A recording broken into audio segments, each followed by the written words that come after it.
Olá pessoal, agora vamos falar nesse metabolismo da bilirrubina na fase hepática. Conversamos sobre a fase pré-hepática. Agora vamos falar sobre a fase hepática, em que a bilirrubina vai ser conjugada. Mas para isso ela precisa chegar ao fígado, lá nos hepatócitos. Então eu já tinha apresentado para vocês, mas esse aqui é um hepatócito, lá no fígado. Nós temos a vesícula biliar e o intestino aqui só para a gente se situar, tá? Então a gente conversou que a bilirrubina ela é transportada pela albumina e aqui ela é chamada de indireta. Então isso aqui tem que ficar bem claro para a gente. Eu coloquei aqui para a gente relembrar que as sulfas, as sulfonamidas, né, e a rifampicina são competidores com a bilirrubina na ligação com a albumina. Então é importante a gente perceber essas questões, assim como a hipoalbuminemia tem relevância na implicação do transporte da bilirrubina indireta. A bilirrubina indireta também é chamada de não conjugada, né? Então, porque ela não recebeu a conjugação. O que acontece? Depois da fase pré-hepática, ou seja, que já se formou a bilirrubina, que tem essa cor amarela, que dá o pigmento que a gente chama de icterícia, ela é conduzida pela albumina até o hepatócito. E a sua entrada no hepatócito se dá por transportadores. Então, quando ela chega, ela é transportada para dentro dos hepatócitos. É aqui que surge o início dos dos problemas que podem levar às elevações das bilirrubinas. Os transportadores são proteínas e eles são sujeitos a mutações que podem alterar o fluxo, né? A forma com que eles trabalham, a sua efetividade.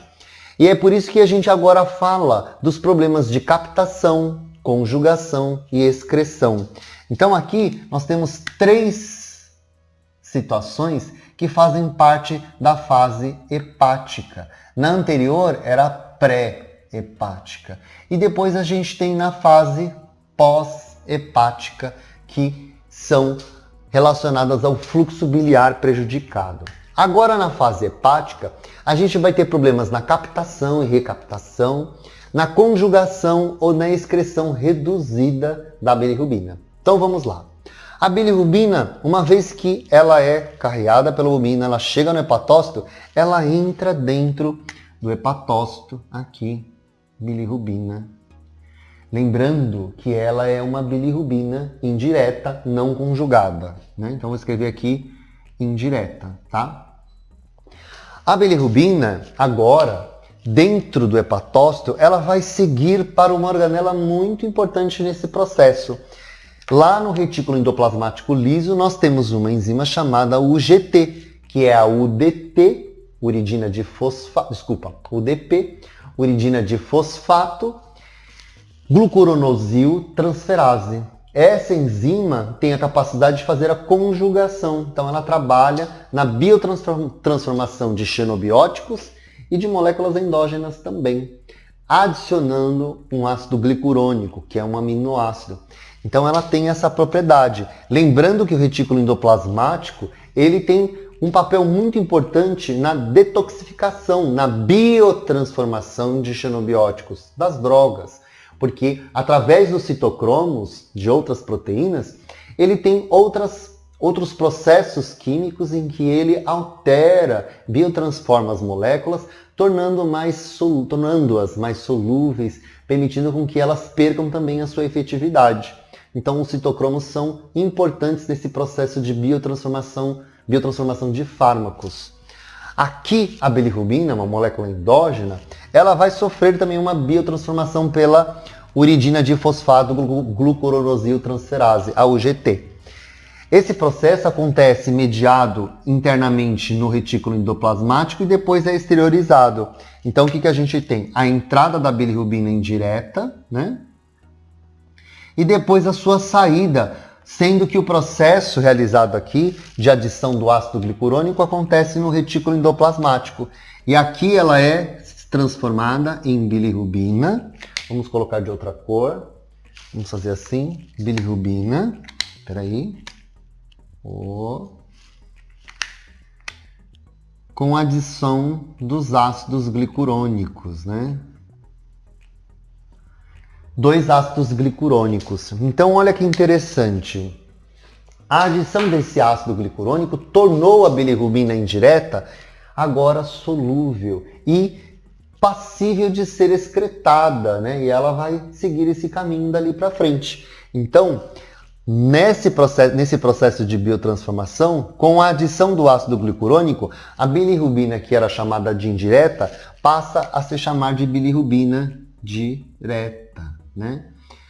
E uma vez que ela é chamada de direta, que ela adicionou o ácido glicurônico, existem transportadores que conseguem fazer a sua excreção agora para onde? Para os canais que conduzem à vesícula biliar, né? Vamos escrever aqui, vesícula biliar.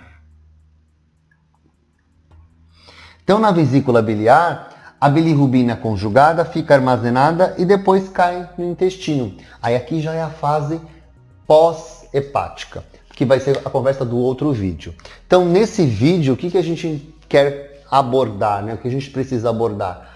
Que a bilirrubina sofreu uma conjugação e depois ela teve a sua excreção. Vamos colocar ela aqui, ó, bilirrubina conjugada, né? Vamos fazer a conjugação aqui certinha, para a gente não se confundir. Olha só, a gente tem o que aqui? A bilirrubina conjugada saiu e segue a fase posterior pós-hepática. Então, o que a gente observa aqui? Houve a conjugação. Indireta virou direta. Olha que interessante essa abordagem. É aqui que a gente vai conseguir observar os problemas que podem acontecer com o fígado, que acabem liberando ou impedindo a formação dessas moléculas, no caso, a direta. Olha que interessante. Vamos primeiro falar de abordagens de fundo genético. Existem 4 condições que são raras, mas é importante a gente abordar para que você conheça que existe a possibilidade de que algumas pessoas tenham os níveis de bilirrubinas elevados, mas por condições genéticas. Dependendo da condição genética, essa ação, essa concentração, ela é flutuante, não é sempre elevada. Ela flutua, porque depende de outras condições que podem aumentar a concentração de bilirrubina nessas pessoas. E onde que estão essas alterações genéticas? Estão nas proteínas que esta bilirrubina vai passar aqui no seu processo de biotransformação. Uma coisa interessante que eu não falei é que a bilirrubina, depois que ela é conjugada, ela pode sair, porque existem transportadores que podem permitir que ela saia do hepatócito. Vamos colocar aqui bilirrubina. Vamos fazer ela bonitinha aqui conjugada, né, com ácido glicurônico. Tá? Essa é a conjugada. Podem permitir que ela saia, porém há outros transportadores que fazem a recaptação dessa bilirrubina. Então ela consegue retornar para o hepatócito, o que faz do hepatócito um reservatório para as concentrações de bilirrubina, caso uma bilirrubina escape. Então a gente tem transportadores para isso. Então, se a gente observar essa célula, nós temos importantes proteínas aqui. Proteínas que deixam ela entrar, proteínas que conjugam, que recaptam e que fazem a excreção. Então, olha, entrada, né? Metabolização, excreção. Como são proteínas, elas são passíveis de alterações genéticas nos seus genes. Essas alterações, essas mutações, podem interferir na efetividade desses fenótipos, em como eles funcionam. No caso de um transportador, diminuindo o transporte dessa molécula. No caso de uma enzima, diminuindo, por exemplo, a efetividade de como elas trabalham. Elas podem trabalhar de forma reduzida. Então eu vou citar para vocês 4 alterações genéticas, as mais conhecidas, que acontecem neste órgão e têm implicações nas concentrações de bilirrubinas. A primeira, e a mais conhecida, é a síndrome de Gilbert. A síndrome de Gilbert é uma síndrome autossômica dominante. O que quer dizer isso? Estão nos autossômicos. E ela é dominante, quer dizer que apenas uma alteração é o suficiente para a expressão dessa doença. Mas ela não é grave. Não é grave porque ela não acomete essa pessoa. Ela vai viver uma vida normal e a única condição que vai ser percebida é que ela pode apresentar icterícia. Então ela pode ter os olhos amarelados ou a pele um pouco amarelada. E pode haver oscilações nessas concentrações de bilirrubina. Há momentos que ela vai estar elevada, há momentos que ela vai estar mais próximo da normalidade. Depende de outras condições, como por exemplo a saúde dos eritrócitos que a gente conversou na fase pré-hepática e outras condições de toxicidade e assim vai, que pode acontecer no fígado, implicações que aconteçam no metabolismo da bilirrubina. Então, é de certa forma considerada uma doença benigna, que não vai levar a problemas na vida dessa pessoa. Tirando essa questão clínica da presença da icterícia e por causar em momentos elevações da concentração de bilirrubina. A síndrome de Gilbert, ela vai acontecer justamente no metabolizador que faz a conjugação da bilirrubina indireta para a direta. Essa enzima, a UGT, elas têm acho que se não me engano, mais de 100 mutações, vamos dizer, dezenas de mutações que levam ao comprometimento desse processo, que diminui a efetividade dessa enzima. Uma dessas doenças, a mais comum, é a síndrome de Gilbert. Estima-se que 5 a 8%, isso vai variar entre as populações das pessoas, tenham essa síndrome. Talvez nem saibam que elas têm essa síndrome se elas não têm um acompanhamento ou uma observação adequada. Então ela é mais comum. De todas, essa é a mais comum. E ela pode levar uma vida normal, como eu disse para vocês, porque é diminuída, mas nem tanta, a ação da enzima UGT. Então a síndrome de Gilbert, vou colocar aqui SG, para a gente se localizar, tá? Ela acontece aqui, síndrome de Gilbert, né? Não, vou apagar aqui, senão você vai achar que é uma metabolização da síndrome de Gilbert. Deixa eu apagar isso aqui. Vamos colocar aqui, em cima, síndrome de Gilbert.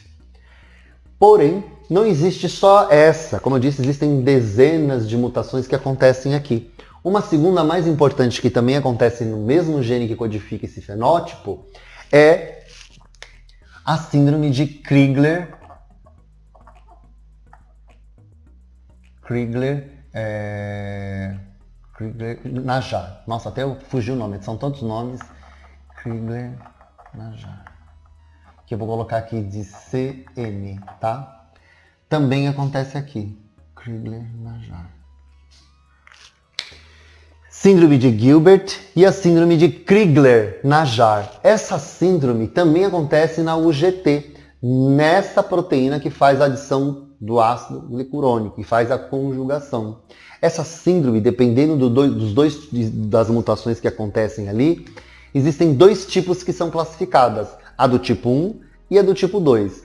A do tipo 1 é a mais grave. A do tipo 1, a mutação leva à perda de funcionalidade dessa enzima.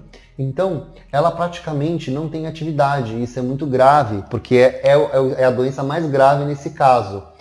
E ela faz com que a pessoa sempre tenha as bilirrubinas elevadas. Por quê? Porque você não tem conjugação.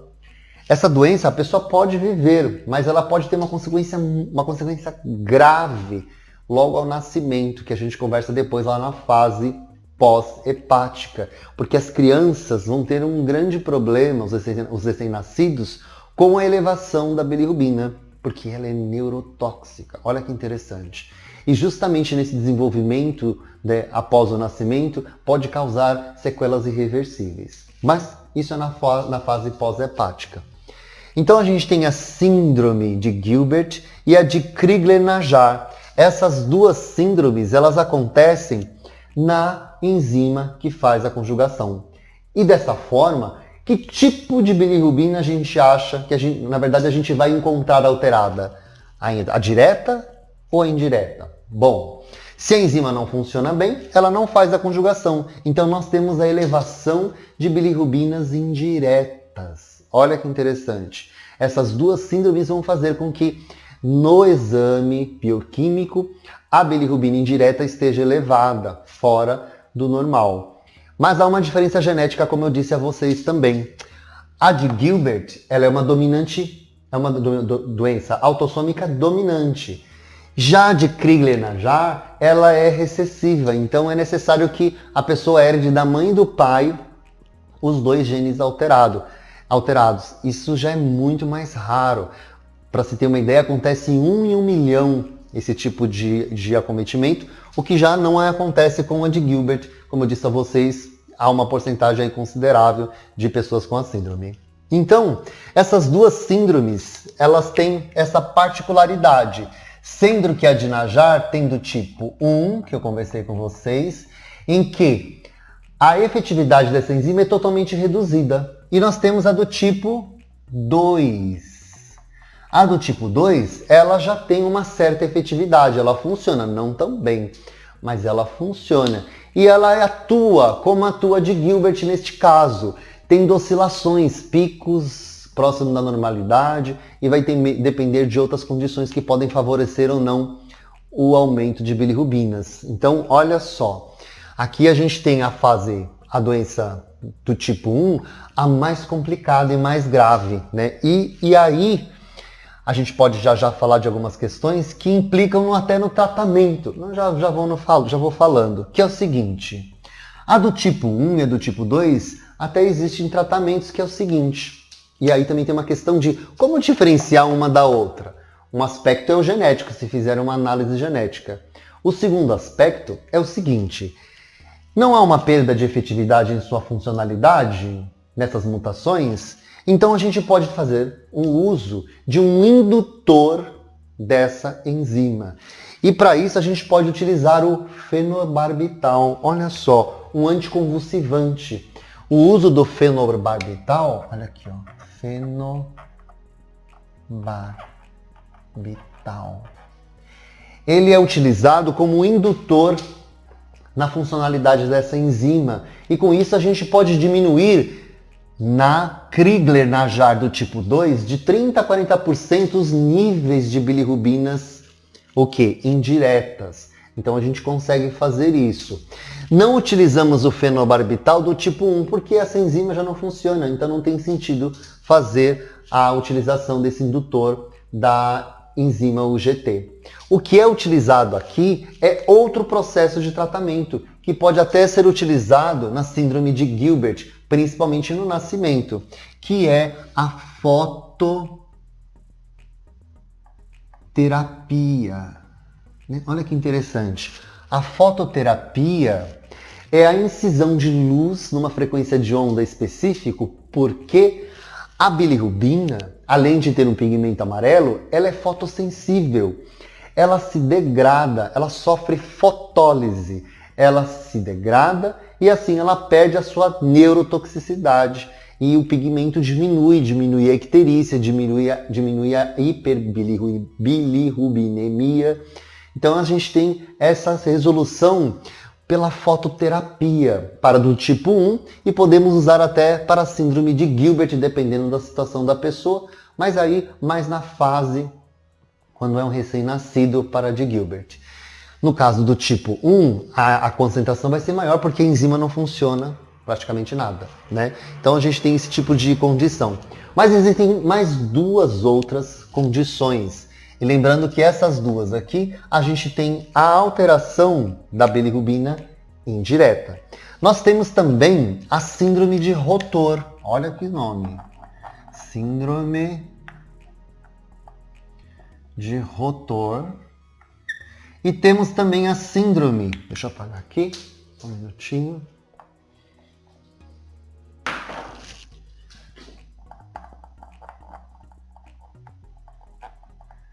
De Durbin-Johnson.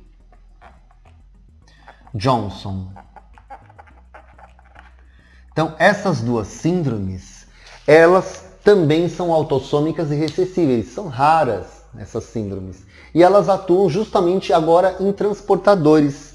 A síndrome de Rotor, ela vai atuar justamente na recaptação da bilirrubina depois de ser conjugada. Como disse a vocês, a bilirrubina, depois de ser conjugada, que vira direta, ela pode sair do hepatócito e depois ser recaptada. Como esse transportador é importante nessa recaptação, mutações nesse transportador diminuem a entrada da bilirrubina conjugada de volta para o hepatócito. Consequentemente, olha só, nós temos um aumento de quem? De bilirrubina direta. Olha umas diferenças a gente já percebendo aqui. Bilirrubina direta. Esse aqui, bilirrubina indireta. E esse aqui, vamos apagar aqui um pouquinho. Vamos apagar aqui, depois a gente coloca mais para frente. Vamos fazer assim, para melhorar o visual.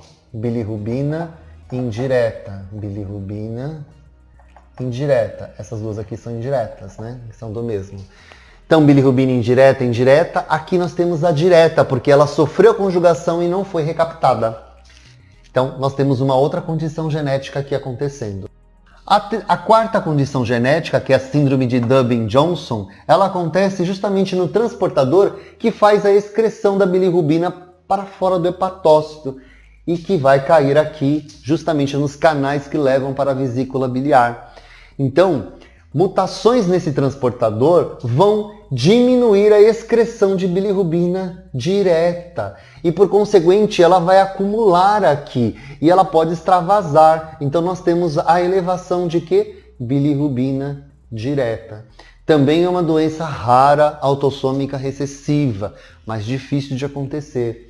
De todas essas, essa é a mais comum, de 5 a 8% mais ou menos das populações vão ter essa síndrome de Gilbert, que é benigna. A mais grave, como eu disse a vocês, é a Crigler-Najjar do tipo 1, porque nesse caso há total perda de função da enzima UGT. As demais diminuem a funcionalidade.